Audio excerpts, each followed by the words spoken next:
आसीन हमारे साथ हमारे क्षेत्र के लोकप्रिय सांसद, जिनके दिल में खजुराहो बसता है,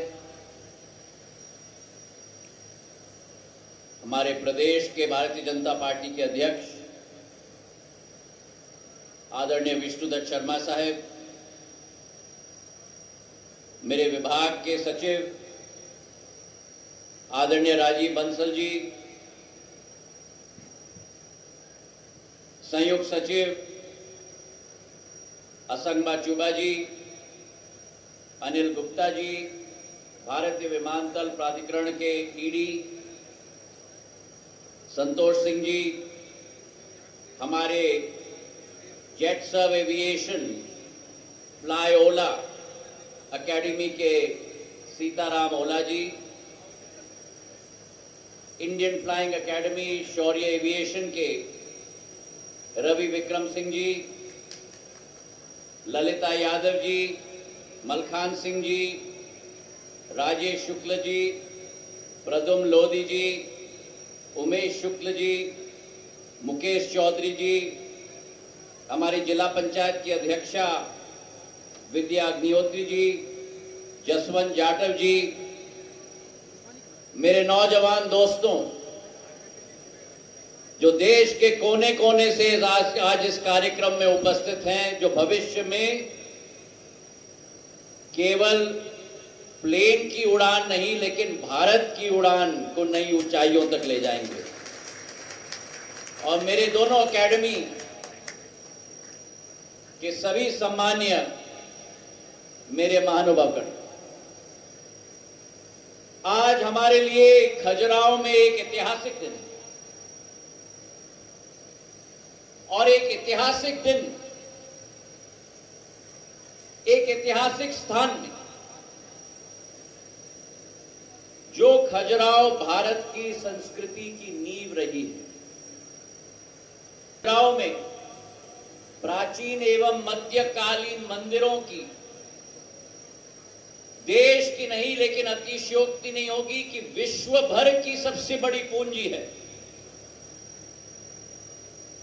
और ये समय की मांग है, समय की पुकार है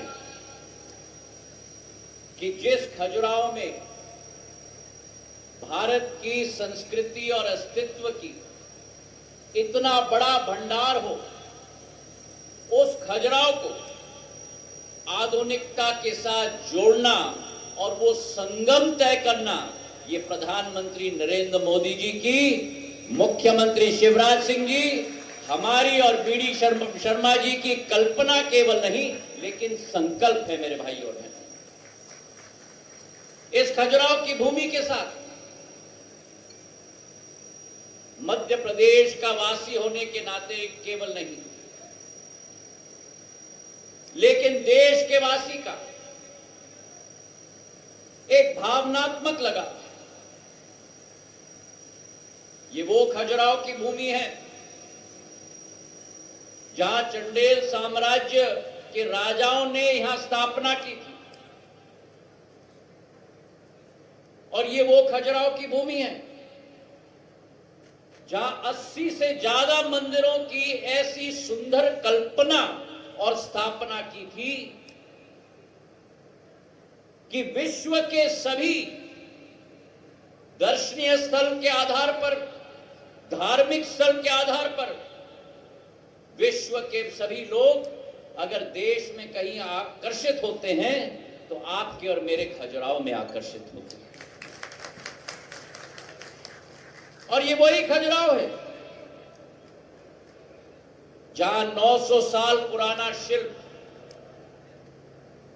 वापस लाने का कार्य हमारे पंत प्रधान और प्रधानमंत्री नरेंद्र मोदी जी ने किया था कि भारत की सभ्यता, भारत की संस्कृति का वैभव लौटाने का कार्य जो पूर्ण काल में अनेक लोगों ने भारत से बाहर ले गए थे, उनको लाने का कार्य प्रधानमंत्री नरेंद्र मोदी जी ने वापस लाने का कार्य किया।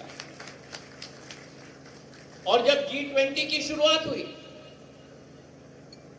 तो G20 की संस्कृति का अभियान की शुरुआत अगर समूह से कहीं की गई तो पहला समूह पूरे देश में खजुराहो में आयोजित किया था। तो मेरा दायित्व बनता है कि अगर ये क्षमता हमारी खजुराहो की है, ये वैभव हमारी खजुराहो की है, तो इस वैभव को विश्व पटल पर अगर हमें उजागर करना होगा तो वो तभी संभव हो पाएगा जब उड़ानों का बौछार हम लोग खजुराहो में कर पाए। मेरे नौजवान दोस्तों को मैं कहना चाहता हूं, you can hear the sounds of planes whirring, you can hear the sounds of helicopter rotors whirring.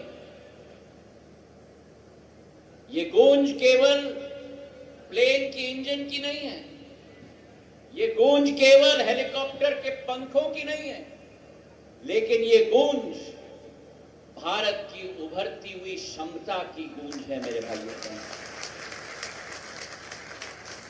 और वही भारत प्रधानमंत्री जी के नेतृत्व में 9 सालों में जो उभर रहा है, वही परिवर्तन नागर विमानन क्षेत्र में आया है। पिछले 9 वर्षों में जब आप 11 साल के थे, मैं अनुमान लगा रहा हूं आप लोग करीब 18 से 20 वर्ष के होंगे। 9 वर्ष पूर्व कोई कल्पना नहीं कर सकता था कि नागर विमानन क्षेत्र में इतना परिवर्तन आएगा। जिस देश में केवल 74 एयरपोर्ट थे, आज 9 वर्षों में उनको डबल करने का काम 148 एयरपोर्ट, हेलीपोर्ट और वाटर ड्रोन प्रधानमंत्री जी के नेतृत्व में संभव हो पाए। वो संख्या डबल हुई है। अगर हम देखें हमारी प्लेन की कैपेसिटी की संख्या,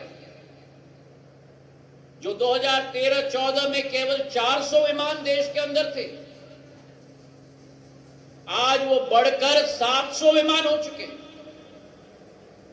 मतलब 75% वृद्धि। और मैं आपको गारंटी से कह रहा हूं कि जो आज 148 हमारे एयरपोर्ट्स हैं, आने वाले 4 सालों में हम 200 पार कर पाएंगे, ये विश्वास मैं आपको दिलाता हूं। जो हमारे 700 विमान आज हैं, ये आने वाले 4-5 सालों में हम लोग 1200 से 1500 विमान तक हम लोग पहुंचेंगे। और अगर 700 अतिरिक्त विमान हमारे देश में हम लाने वाले हैं, तो इसका अनुमान आप लगाओ, करीब करीब 2000 से 3000 पायलट्स की जरूरत होगी। और अगर 2000-3000 पायलट्स की जरूरत होगी, तो मानव संसाधन की श्रृंखला को अगर हमें बढ़ाना होगा, तो फ्लाई ओला जैसी एकेडमी, इंडियन फ्लाइंग एकेडमी जैसी संस्थाओं को देश भर में हमें आगे बढ़ाना होगा। और इसलिए जब नागर विमानन मंत्रालय की जिम्मेदारी मुझे दी गई, सामान्य तौर पर लोगों का ध्यान केवल एयरपोर्ट पे जाता है, सामान्य तौर पर लोगों का ध्यान केवल प्लेन्स पर जाता है, पर वो एयरपोर्ट्स और प्लेन्स की क्षमता तभी सफल हो पाएगी जब मानव संसाधन की क्षमता को हम लोग बढ़ा पाए। और इसलिए जब 2016 में हमारे देश में केवल 28 फ्लाइंग एकेडमीज थी, आज फ्लाईओला जैसे एकेडमीज की वजह से, शौर्य एविएशन और इंडियन फ्लाइंग एकेडमी जैसी संस्थाओं की वजह से, जो 28 2016 में थी, आज 7 साल बाद आज 57 फ्लाइंग एकेडमीज पूर्ण रूप से देश में एक्टिव हो चुकी है। और आज यही ग्रोथ की वजह से, 100% ग्रोथ की वजह से आज हमारे देश में एक नया कीर्तिमान हमने स्थापित किया है पिछले वर्ष, जहां 1135 इतिहास में पहली बार 75 वर्षों में 1135 कमर्शियल पायलट्स लाइसेंस डीजीसीए के द्वारा इशू की गई है। और इस वर्ष पिछले 5 महीनों में उस संख्या को बढ़ाकर 5 महीनों में हम लोगों ने 731 कमर्शियल पायलट लाइसेंस इशू किए हैं। मतलब इस वर्ष मेरा मानना है कि वो 1135 की कीर्तिमान को भी पार करके मेरा देश आगे जाएगा, ये फ्लाइंग एकेडमीज की तरह। हमारी सोच और विचारधारा है, ये एफटीओ फ्लाइंग ट्रेनिंग ऑर्गेनाइजेशन का ढांचा का सरलीकरण है। और इसलिए जब मैंने प्रभार संभाला, पहला कदम जो हमने उठाया, जो रॉयल्टी की सिस्टम थी, जहां चूस के एफटीओ से आखिरी रुपया वसूल किया जाता था, वो पूर्ण रॉयल्टी सिस्टम को मैंने अबॉलिश कर दिया। जो कर की संख्या थी, जो रेंट लिया जाता था, क्योंकि एयरपोर्ट में रियल एस्टेट बहुत कम होता है और एक एक स्क्वायर मीटर का दाम होता है, तो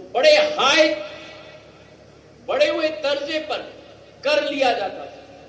उस कर को भी हमने धरातल पे लाया ताकि फ्लाईओला और इंडियन फ्लाइंग एकेडमी जैसी संस्थाएं फल पाए, फूल पाए और उनके द्वारा मेरे नौजवानों को हम लोग आगे कर पाए। आज के दिवस पर हमारी यही सोच है। देश का पहला हेलीकॉप्टर ट्रेनिंग ऑर्गेनाइजेशन जो फ्लाईओला ने यहां शुरू किया है, मैं सीताराम ओला जी को दिल के गहराइयों से बधाई देना चाहता हूं। भारत का झंडा केवल विष्णुदत्त जी इन्होंने खजुराहो में नहीं गाड़ दिया, भारत का झंडा इन्होंने पूरे एशिया में गाड़ दिया। तालियों की गड़गड़ाहट से हम सीताराम जी को बधाई दें।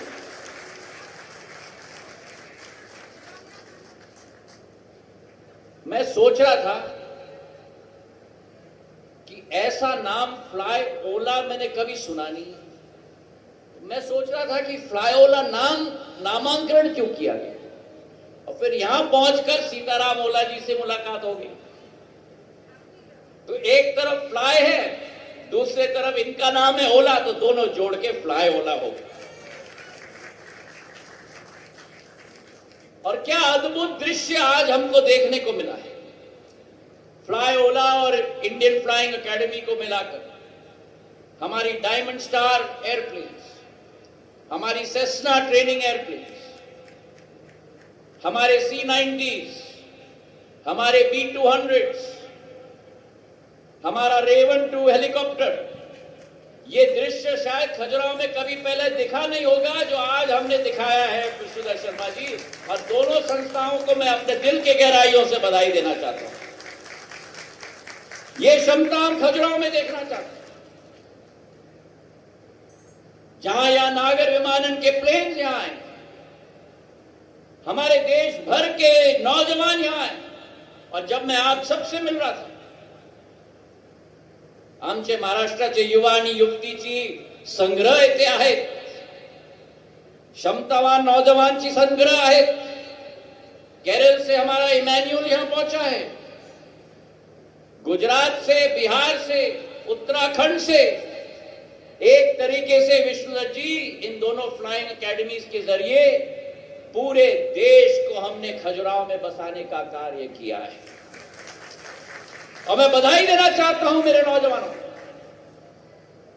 जो इनकी आंखों में उमंग मैंने देखी है, जो इनकी क्षमता और ऊर्जा मैंने देखी है, जो इनकी उत्सुकता मैंने देखी है।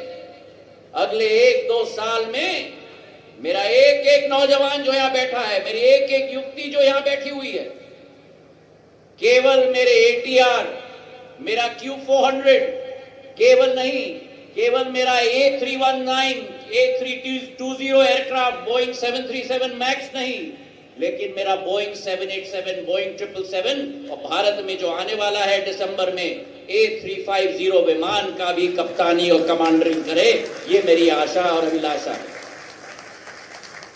भारत को बदलने की शक्ति आप में है। आप लोग एक बहुत अहम ओहदे पर खड़े हो। ये वर्ष भारत का अमृतकाल का वर्ष है, पर जब अमृतकाल का वर्ष, जब आपके कंधों पर वो लपेट लगा हुआ है, आपके कंधे पर केवल उड़ान का लपेट नहीं है, आपके कंधे पर उड़ान के लपेट के साथ आप ये समझना कि भारत का तिरंगा भी लगा हुआ है। और मुझे विश्वास है कि जिस तरीके से नागर विमानन क्षेत्र में प्रगति हो रही है, जिस तरीके से फ्लाईओवर एविएशन एकेडमी की इस संस्था में साल में 2 बैच में 80 हमारे पायलट्स निकलेंगे, इंडियन फ्लाइंग एकेडमी के करीब करीब एक बैच में 20 से 30 विद्यार्थी निकलेंगे। आने वाले दिनों में मेरे ये नौजवान युवा और युवती जो बैठे हैं, ये केवल भारत के अंदर प्लेन का कमांडरिंग नहीं करेंगे, लेकिन विश्व भर में हमारे प्लेन का कमांडरिंग करेंगे। आज हमारे 40% पायलट विदेश में प्रशिक्षण लेते हैं। 500 करोड़ का हमारा फॉरेन एक्सचेंज विदेश में जाता है। मेरा प्रण और संकल्प है कि भारत में फ्लाइंग ट्रेनिंग ऑर्गेनाइजेशन की इतनी गहरी नींव हम रखेंगे कि केवल भारत के पायलट्स की ट्रेनिंग यहां ना हो, लेकिन आने वाले दिनों में विश्व भर के पायलट भारत के अंदर आए ट्रेनिंग और प्रशिक्षण ज्ञान लेने के लिए। मैं आज के दिवस पर बधाई देना चाहता हूं दोनों हमारे एकेडमी के संस्थापकों को, रवि विक्रम सिंह जी को, सीताराम ओला जी को।